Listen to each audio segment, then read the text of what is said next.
وأشهد أن محمدا عبده ورسوله اللهم صل وسلم وبارك على محمد وعلى آله وأصحابه أجمعين أما بعد. Bapak Ibu jamaah sholat tarawih Masjid Nurul Zaman yang dimuliakan Allah, mari sama-sama kita bersyukur kepada Allah Subhanahu wa taala karena pada malam ke-10 malam ini saya tengok kiri kanan, alhamdulillah masih tetap semangat. Salam dan salam tidak bosan-bosannya kita hadiahkan ke alam Nabi kita, Nabi besar Muhammad Sallallahu Alaihi Wasallam dengan lafaz Allahumma sholli ala Muhammad wa ala ali Muhammad. Baiklah Bapak Ibu yang dirahmati Allah, tidak memperpanjang mukadimah, judul santapan rohani kita pada malam hari ini adalah i'tikaf. Judulnya adalah i'tikaf. Mungkin anak-anak kami ataupun sebagian di antara kita semua, Bapak Ibu, ada yang masih ragu apa itu sebetulnya i'tikaf ya. I'tikaf kalau dilihat dari bahasa Arab itu berasal dari kata i'takafa yang takifu i'tikafan, yang artinya adalah berdiam diri ya, berdiam diri. Jadi ini kan masih secara bahasa dengan pemahaman yang bebas ya. Jadi kalau ada misalnya bapak-bapak dari pagi sampai sore kerjanya berdiam diri di ruko apa di kedai kopi, berarti itu juga namanya i'tikaf. Itu kan terjemahan bebas ya. Akan tetapi i'tikaf itu secara istilah adalah berdiam diri dan menetap di masjid dengan melakukan amal-amalan tertentu dengan niat karena Allah Subhanahu wa taala. Jadi bagi kita semua, khususnya para pengurus, alangkah baiknya kalau di masjid yang kita cintai ini dilaksanakan i'tikaf 10 malam terakhir pada bulan Ramadan. Ada Bapak Ibu? Belum? Kalau belum tidak ada, ini segera pastikan. Alangkah baiknya kalau program itu dibuat pengurus masjid pada setiap bulan Ramadan, yaitu 10 malam terakhir. Setuju Bapak Ibu? Alhamdulillah. Bapak Ibu yang dirahmati Allah Subhanahu wa taala, berkaitan dengan i'tikaf, apa landasan hukum? Apa dasar hukum bahwasanya i'tikaf itu ada? Jadi dasar hukumnya tertuang dalam hadis Rasul. Qala Rasulullah sallallahu alaihi wasallam, anna nabiyya sallallahu alaihi wasallam yang takiful asarul awahir min Ramadan hatta tawaffahullah summa yang takafa azwajuhu min ba'di. Bahwa Nabi Muhammad sallallahu alaihi wasallam i'tikaf pada hari ke-10 terakhir dari bulan Ramadan. Ingat, 10 terakhir bulan Ramadan. Berarti kapan? Berarti sekitar malam 21 lah, karena 10 malam terakhir Ramadan.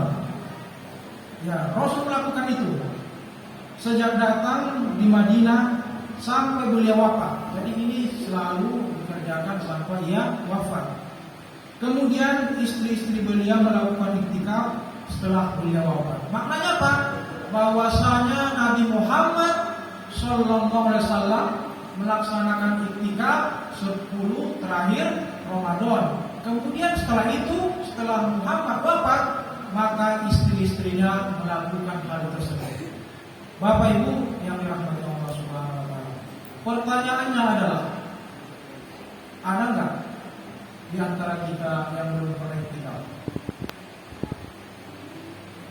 Ada enggak Bapak Ibu? Ada. Jangan malu-malu. Jadi iktikaf itu makanya coba-coba kalau memang belum ada program di masjid kita ini iktikaf, ya silakan datanglah ke Masjid Agung Anur atau Masjid Raya ataupun masjid-masjid yang dekat dengan rumah kita. Ya, kalau bisa jangan yang pergi, Bapak juga nanti akan timbul fitnah kalau Bapak tidak ikut. Akan tetapi alangkah baiknya kalau pengurus masjid yang kita cintai membuat program iktikaf di masjid kita ini. Bapak Ibu yang dirahmati Allah Subhanahu wa taala. Apa sebetulnya rukun iktikaf tersebut? Ya? Rukun iktikaf itu adalah yang pertama niat. Niat. Nawaitul iktikaf fi hadzal masjid, ya, karena Allah Taala, adaan lillahi taala, sah. Pertanyaannya, boleh nggak Ustaz kita iktikaf di musola? Kita di Indonesia ini kadang beda pemahaman antara masjid dan musola. Kalau di Arab Timur Tengah, masjid itu adalah yang dilaksanakan sholat Jumat, itu namanya masjid jami. Kemudian kalau masjid biasa, masjid saja, itu hanya melaksanakan sholat fardu dan tidak melaksanakan sholat Jumat, itu namanya masjid. Akan tetapi kalau kita di Indonesia, masjid itu adalah diadakannya sholat Jumat. Musola itu tidak diadakan sholat Jumat. Artinya apa? Apakah di masjid, dalam arti kata di Indonesia, apakah di masjid atau di musola, boleh-boleh saja kita melaksanakan iktikaf. Bapak Ibu yang dirahmati Allah Subhanahu wa taala. Oleh karena itu, mari kita niatkan dalam hati. Kalau tidak bisa 10 malam terakhir iktikaf, 10 malam terakhir Ramadan, ya paling tidak 1 malam jadilah.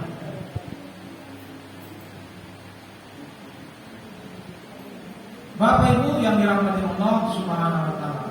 Jadi selain daripada itu kita mendengar istilah-istilah iktikaf, berkholwat dan bersendiri, ya. Ada iktikaf, ada berkholwat, ada bersendiri. Ini kan kalau kita lihat secara sederhana itu sama-sama menyendiri, ya. Akan tetapi di sini ada perbedaan antara iktikaf, berkholwat dan bersendiri. Kalau iktikaf itu adalah berdiam diri di masjid untuk mendekatkan diri kepada Allah Subhanahu wa taala. Silakan Bapak Ibu mencurhatkan hati, ya, curhat kepada Allah. Sampaikan apa saja kegelisahan yang selama ini yang kita alami. Apa saja problem-problem kehidupan yang kita lalui, sampaikan. Ya, moga-moga dengan hasil iktikaf, kalau tidak terkabul tahun ini, ya sabar-sabar saja. Bisa jadi mungkin akan dikabulkan 10 tahun yang akan datang atau 20 tahun yang akan datang. Bapak Ibu yang dirahmati Allah Subhanahu wa taala. Kemudian berkholwat. Rasul itu berkholwat, ya. Kapan dia berkholwat? Ketika intimidasi dari orang-orang kafir, ya, datang, ya, kepadanya, dia berkholwat. Jadi berkholwat itu adalah berdiam diri di suatu tempat untuk mendekatkan diri kepada Allah Subhanahu wa taala. Kalau iktikaf tadi masjid, kalau berkholwat itu adalah Muhammad berkholwat di gua, ya, di gua Hira. Kemudian bersemedi, ya.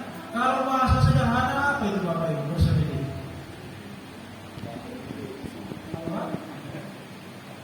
bertapa. Ini apa bahasa kerennya? Bertapa. Kalau bahasa Indonesia itu bersedih ya. Kalau memang bertapa itu agak bahasa angker di sini ya. Jadi bersemedi, berdiam diri di suatu tempat untuk menuntut ilmu gaib. Ya. Banyak sarannya. Maaf, mungkin bersemedi atau bertapa tidak makan 7 hari contohnya. Ya.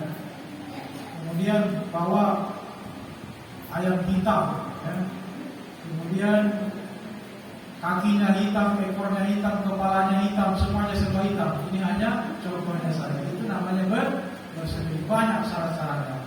Bapak Ibu yang dirahmati Allah Subhanahu wa taala. Di sini juga Ustaz akan menyampaikan apa sebetulnya keutamaan etika tersebut. Yang pertama adalah mencari malam Lailatul Qadar. Jadi kalau kita hanya menghayal dari pagi sampai sore, siap subuh sampai jam 12 tidur, berharap hujan turun dari langit, berharap mendapat Lailatul Qadar, mungkin ini hayalan saja, tidak akan mungkin. Harus ada cara, harus ada usaha yang kita lakukan untuk mendekatkan diri kepada Allah Subhanahu wa taala. Kemudian yang kedua adalah menjaga kesucian hati. Ya.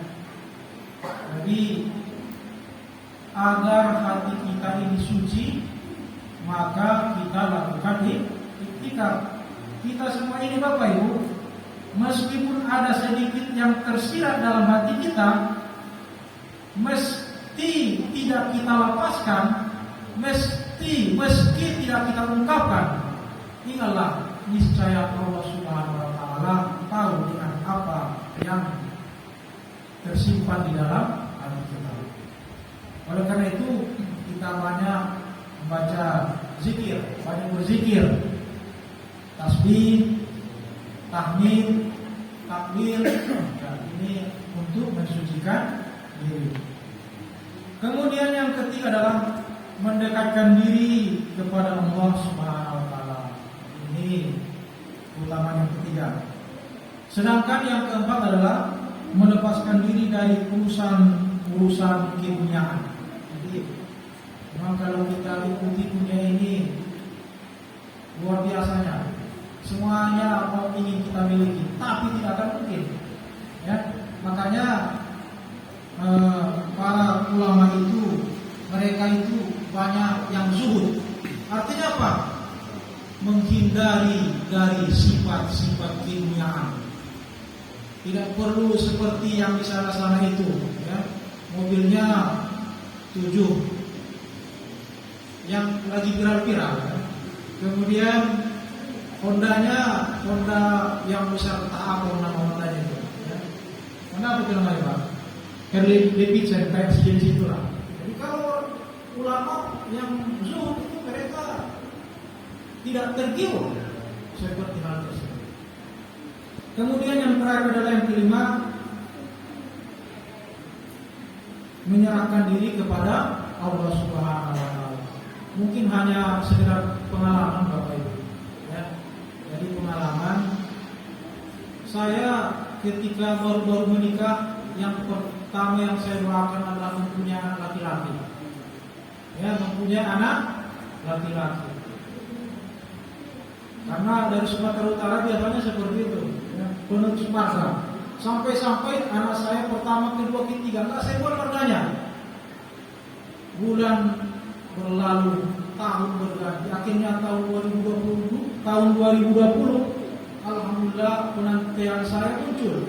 Yang saya minta 1, dapat 2, kembar laki-laki. Jadi kita nggak tahu kira-kira doa-doa mana yang telah kita panjatkan Allah kabulkan. Jadi alhamdulillah terasa apa yang kita minta. Makanya kita jangan berputus asa. Sudah capek saya berdoa tiap surat Fatihah tidak pernah dikabulkan. Tunggu dulu, ya.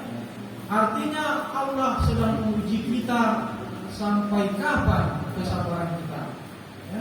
Ini ini baru berdoa 1 tahun 2 tahun langsung mau dikabulkan, mau langsung jadi gubernur nggak mungkin ya. Jadi makanya Faiza azamta fatawakkal 'ala Allah. Apabila kamu berazam, ya maka serahkan kepada Allah Subhanahu wa taala.